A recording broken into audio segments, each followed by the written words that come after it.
I think this might be the funniest thing that Taylor has ever done. Today, I'm going to be checking out the Snow on the Beach, more Lana Del Rey version, as well as Karma featuring Ice Spice. If you watched my Midnight's reaction, I was definitely one of the people that was wanting more Lana in Snow on the Beach. Give Lana a verse or I'm gonna scream. Lana, where are you? I could hear her essence, as they say, but I did not think it sounded like a collaboration. And so she's given us what we asked for. We literally asked for this and they have delivered. They went back into the studio solely so Lana could record more for this song. And we have gotten Snow on the Beach featuring more Lana Del Rey. We have also gotten Hits Different finally on streaming. I did react to that song. I did a whole video on it, so I will not be listening to it in this video. But I will be checking out Karma featuring Ice Spice because why not? I don't know actually that I'm gonna like it. I know she's a rapper and I don't listen to a lot of rap. It's just not really my thing, but I'm gonna give it a chance because you just never know. So yeah, I'm excited. I feel like this is just one of the funniest things that Taylor has ever done. I lost it when I saw the post. I just think she's insane. She's just on a different wavelength. No other artist would go back into the studio to record a collaboration again just because their fan base asked for it. I think it says so much about Taylor and Lana, both as artists. They just are always giving us what we ask for. They have a relationship with us that they actually care about what we want, and that's really special and why I love both of these women so much. June is actually Eras month for me. I have tickets to 2 of the Eras tour shows. I can't believe it. I will believe it when I see it, but I am so beyond excited. And I did briefly want to ask you guys a quick question about my Eras tour dates and vlogging. So as I've mentioned a few times, vlogging during a concert can really take me out of the moment, and I really don't want that to happen with this concert, these concerts, because they are so important to me and something that I just want to be fully present for. However, I would like to do a little bit of vlogging, especially like leading up to the concert. I don't know how many actual tour clips I'm gonna take just because, again, I don't want to be filming the entire thing and not able to actually experience it in the moment. But I did want to ask you guys for your feedback because it is very helpful to me. So I have one Eras tour date that is at the beginning of June and one that is at the end of June. So the first tour date I have, I believe, is Owen and Girl in Red, and naturally would be the one that I want to record because it's my first initial impression, it's my first reaction to everything that's going down. So it's probably going to be more interesting to watch than the second date. However, the second tour date is when I'm really, really excited for the openers. Gracie Abrams and Muna. I'm mainly excited for Gracie Abrams, although I am excited to see Muna as well. I'm also excited for Girl in Red. And so I did just want to see, do you guys want footage from both concerts? Do you want it just from one or the other? Or a mixture? How do you want me to do it? If I do a mixture of both concert, it will be later that I post the vlog. So the vlog would not be up until July. So just let me know your opinion, but obviously at the end of the day, I'm gonna do what feels right to me. Can't believe it's happening. Like, I'll believe it when I'm there. I don't really believe it yet. But without further ado, let's get into Snow on the Beach featuring more Lana Del Rey. And I know she already did this song as a surprise song, so I'm not expecting it to be on the set list, but I'm still avoiding set list spoilers even though I know some of the songs, and avoiding spoilers for this tour has been nearly impossible. Flecks of what could have been lights Passing by unbeknownst to me, life is emotionally abusive and I literally think about that lyric like once every 3 days. Life is emotionally abusive, because it's just so true. snow on the beach. Okay, where is she though? Snow on the beach. Okay, but we're gonna get into the verse. This is what we're all here for. This scene feels like what I want on a screen. I searched Aurora Borealis green. My smile is like I want a contest and to hide that would be so dishonest, and it's fine to fake it till you make it till you do. Now it's like snow at the beach, weird but fucking beautiful. Oh Oh my God. I thought she was going to change the lyrics. I don't know why. I really thought that Lana was going to have a separate verse entirely that they wrote just for this new version. But I'm not mad at all that they did not change the lyrics. That was quite literally the most beautiful thing I've ever heard. I just am obsessed with her delivery on this song. I mean, it's just perfect. I love how she kind of changed it up. She made it her own. It's not exactly how Taylor sung it. She kind of changed the melody just a little bit. She put her Lana spin on it, and it's absolutely gorgeous. And my favorite part of this song is the bridge when she talks about Janet.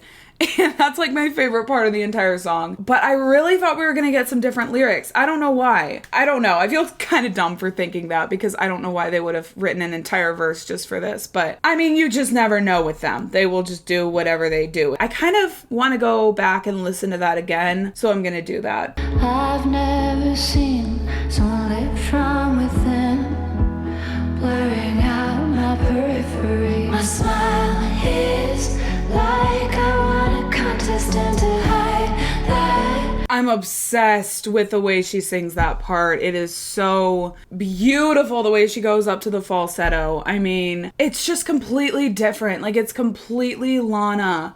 And I'm so glad they made this version. I mean, obviously, I think they could sing anything and I would be like, I'm so glad that they released this. But I'm actually glad that they released this separately because I like that there's two versions of this song. I'm glad that we have the original because there's something about it that I've grown to just really love. Even though Lana is not totally present, I think her essence is still there. A lot of people were saying it's like featuring Lana's essence and featuring Lana's presence and her whispers. And I don't know, I have come to really appreciate it and not mind that she's not on the entire song. However, again, we were all waiting for this. We were all wanting this, and I was literally wanting this.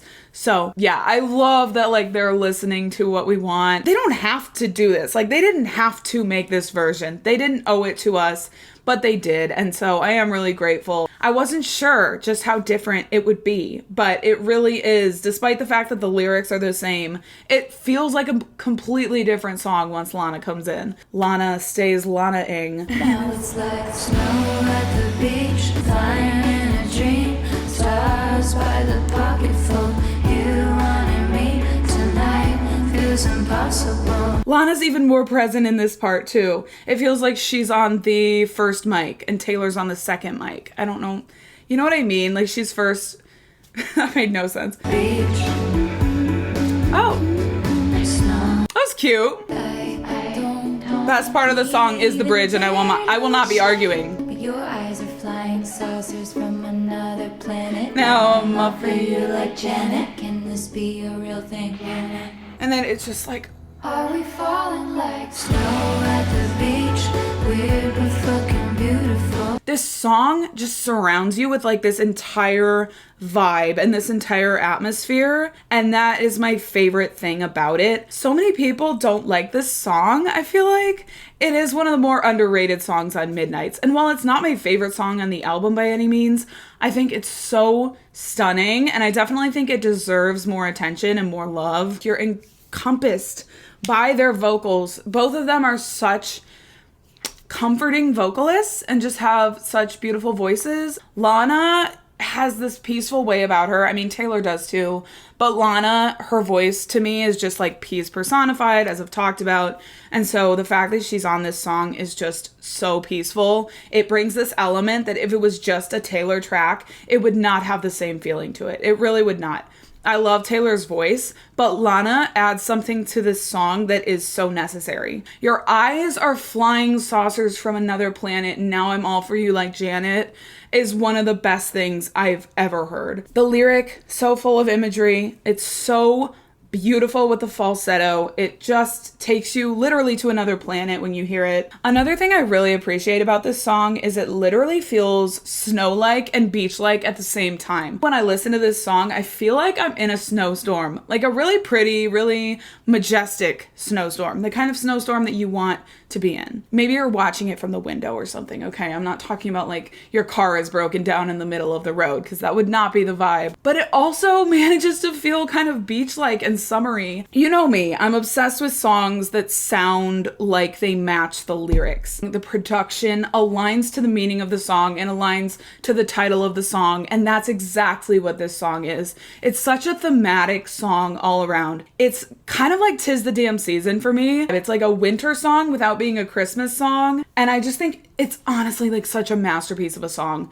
Honest to God, I really think more people need to be talking about this song, and I hope that this version will kind of make people realize how good this song is. It may not be my favorite song on Midnights, but you know me. I mean, Midnights may very well be my favorite Taylor album. I'm obsessed with it. I know a lot of people hate it or just think it is not her best album, but for me, I think it is a masterpiece from start to finish, and I will never shut up about it, despite the fact that my opinion may be a little bit unpopular. I feel like when you really listen to it, and if you really get to know it and give it the time of day, there's no way you can't like it. I mean, listen, you're entitled to your opinion, but damn, it's such a good album. I like that a lot. It's really cute.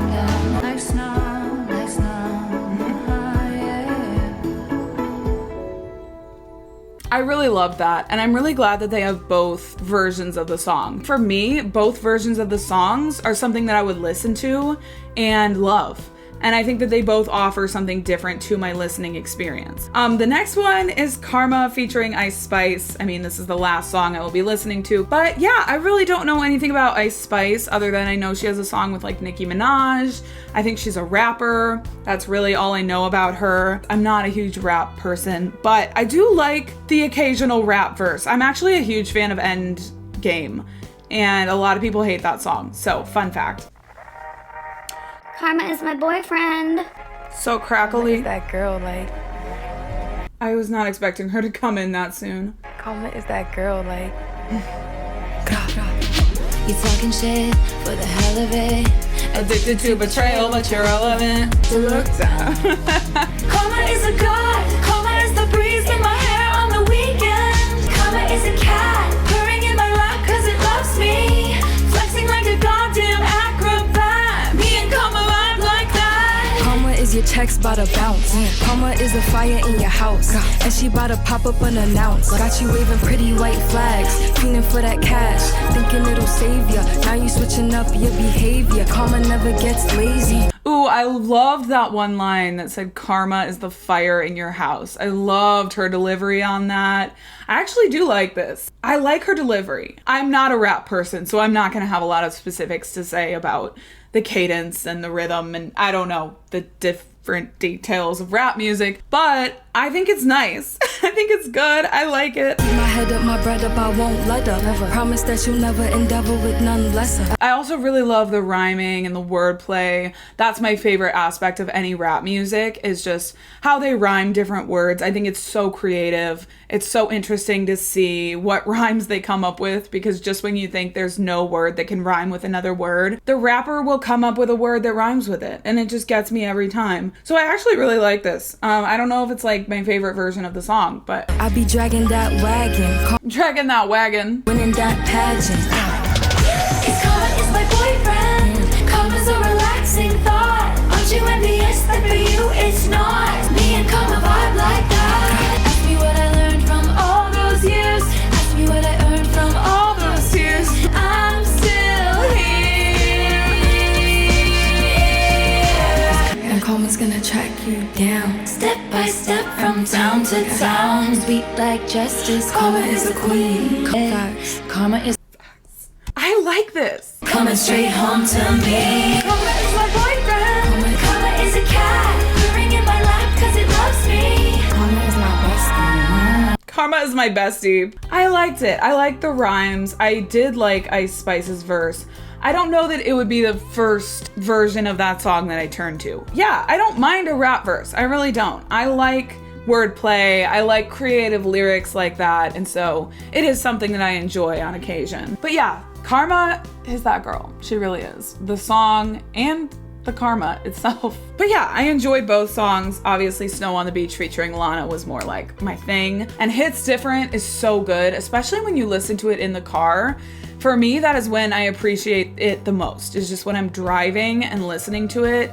It is on a different level than when I just listen to it while I'm sitting and doing something. So definitely listen to Hits Different while you're driving if you haven't already, because it hits different. Hi, me again. I totally forgot to listen to You're Losing Me, which is a Vault exclusive track from the late night edition of Midnights, and it was available on Taylor's site for like 24 hours only, and I did in fact pay way too much money to digital download it. It was like $5.99 for a song that will probably be on streaming within the next month. So yeah, I feel a little bit dumb, but that is kind of the life of a Taylor Swift fan. Also, like, why are we getting a Vault track? I don't know.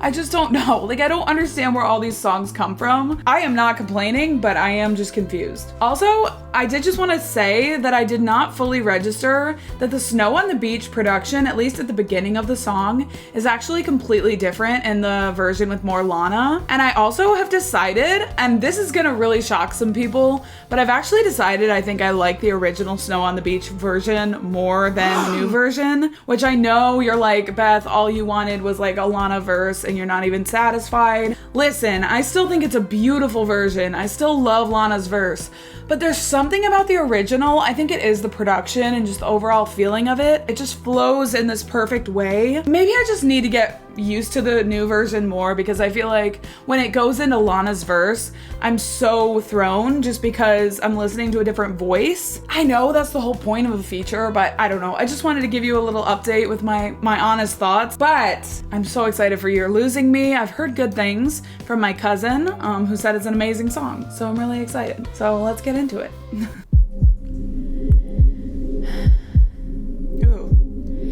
You say I don't understand, and I say I know you don't. It's like pulsing like a heartbeat. We thought a cure would come through in time, now I fear it won't. I feel like I'm in my heartbeat right now. Now I just sit in the dark and wonder if it's time. I'm getting like windows boarded up, like. Do I throw out everything we built or keep it? Hits Different. Getting tired even for a phoenix, always rising from the ashes, mending all her gashes. You might just have dealt the final blow. Ooh, I love that line about like being a phoenix rising from the ashes. It's giving me, you know what it's giving me? Melanie Martinez, Pluto. It's giving me that because she mentions being a phoenix rising from the ashes. I know it's like a common thing that could be used, but that's just what it reminded me of. And just the imagery is just beautiful. I mean, what else, literally what else is new? But it really is. This is kind of heavy, just like the whole Midnights album. It just feels heavy to me in the sound of it. It's weighted down, which is something that I really love, and one of the reasons that I love the album. And some of the lyrics are giving me like Hits Different, Lover. I mean, all of her lyrics literally parallel each other, I feel like, all the time. So it's natural for her songs to remind me of other songs from her, but still, I don't know, that's just what came to mind. You know, I'm just telling you my thoughts. That's kind of how this works. Stop, you're losing me. Yes. Stop. I don't know why I said it like that. I'm sorry. Stop, you're losing me. I can't find a pulse. My heart won't start anymore. You know I love it. I literally felt like I was in my heartbeat, and then she said the line about the heartbeat. I mean, can you get more literal than that? And you know I love it. You know I live for it. You know it does something to me every time an artist does that. Oh, and I love how she said, like, stop, and it actually stopped. And then she said, you're losing me. It just felt like you really were stopping with her. You're kind of holding your breath, waiting on her every word, and it's beautiful. And you're just like, okay. You're losing me. It's so Midnights. It's so Midnights. Every morning I glared at you with storms in my eyes. I really don't want to get into talking about Taylor's relationship with Joe in this video because I like to steer away from like publicly commenting on something like that. I just think it's between them, and I may have my theories or my thoughts on it, but I just really don't feel like it's my place to talk about it. But I can't lie when I say that I'm thinking of their relationship while listening to this song. Yeah, it's kind of like this heartbreaking lyric, and then of course I'm thinking about the fact that they broke up, and it's something that is really sad to me. I mean, it's very sad to a lot of us to see them break up after so long together. It's sad. It's the late night edition. I guess it makes sense that it would be really heartbreaking, really sad. There are heartbreaking songs on the album. There are songs that you can take in many different ways, but I feel like this song is one of the most just obviously like a breakup song. Like there's no denying that this is a breakup song, that this is a sad song. There's no questioning it. It's just, it is what it is. I sent you signals and bit my nails down to the quick. I want that tattooed onto me. You wouldn't admit that we were sick. The air is thick with loss and indecision. I know my pain is such an imposition. Now you're running down the hallway. You don't know what you got until it's gone. No. Stop. You're losing me. Stop. My heart won't start anymore.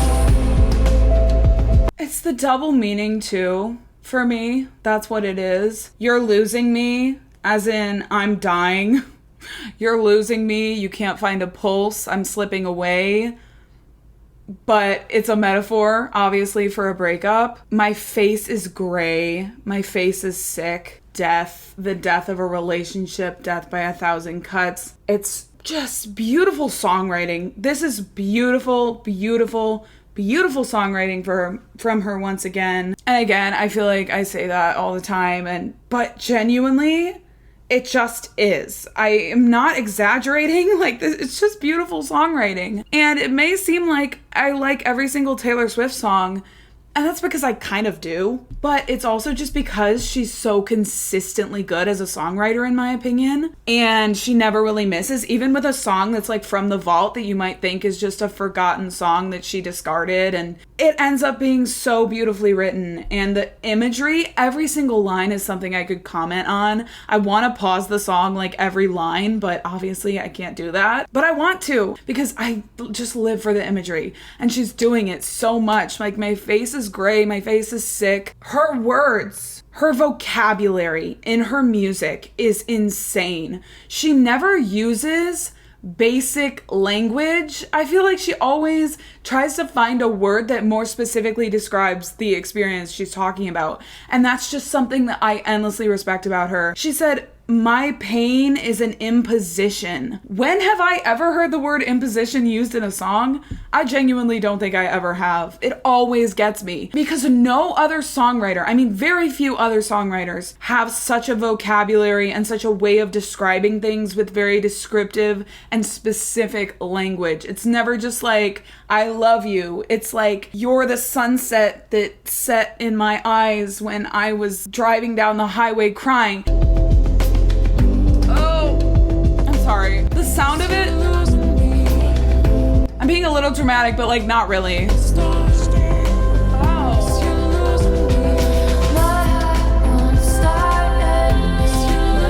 How long could we be a sad song till we were too far gone to bring back to life? I gave you all my best beats, and all I did was bleed as I tried to be the bravest soldier. This is such a well-written song. The bridge we're getting into right now, I mean, no one is surprised. She never, ever gets lazy with her bridges. It doesn't matter what album it's on. It doesn't matter if it's a vault track, if it's a random track that came out of nowhere. Her bridge will be iconic every single time. I swear to God, this woman never gets lazy when writing bridges. She always takes the time to make the bridge elevate the song, and this is no different. And I'm literally about to flip a table over, but I'm trying to like reel it in because I'm like, people are gonna think I'm overreacting, but I'm not. Like, this is just a very good song. Front lines, don't you ignore me.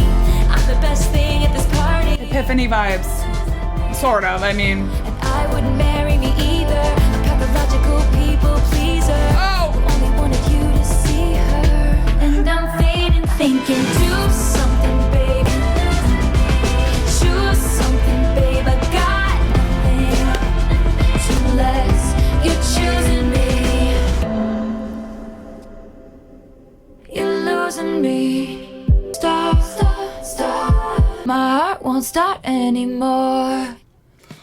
I expected that song to be good, but I genuinely could not have seen that coming for anything. I did not know it was gonna be that good. I mean, I don't know why I'm like surprised, but that was a masterpiece from start to finish. I adored it so much throughout the entire song. It just got better and better and better as it went throughout, which is classic Taylor songwriting. She always builds the song. She doesn't leave it in one spot. It continues growing. She adds things. The bridge is the best part of the song. It just completely changes the entire atmosphere and just soars in this way. Like, it is just the climax of the song, exactly as a bridge should be. The ending was like my favorite part of the entire song when she said, "I wouldn't marry me either." Pathological people pleaser. The alliteration and the poetry in that, first of all, and then second of all, just highly relatable. Being serious when I say that, I really relate to that. Like, I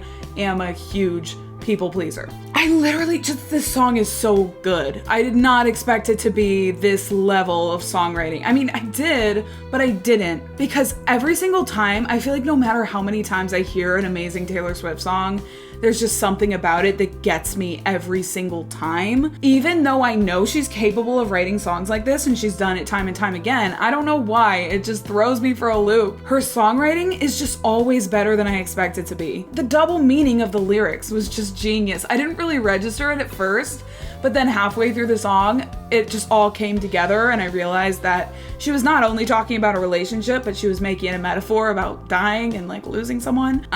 It was so heavy in the sound, which is like Midnights. It just is kind of my sound. I really love Midnights, okay? It made me sad about Joe and everything regarding that. Wink, wink. If you get what I'm saying, you get what I'm saying. Is anyone else just like really upset that she's dating Maddie Healy?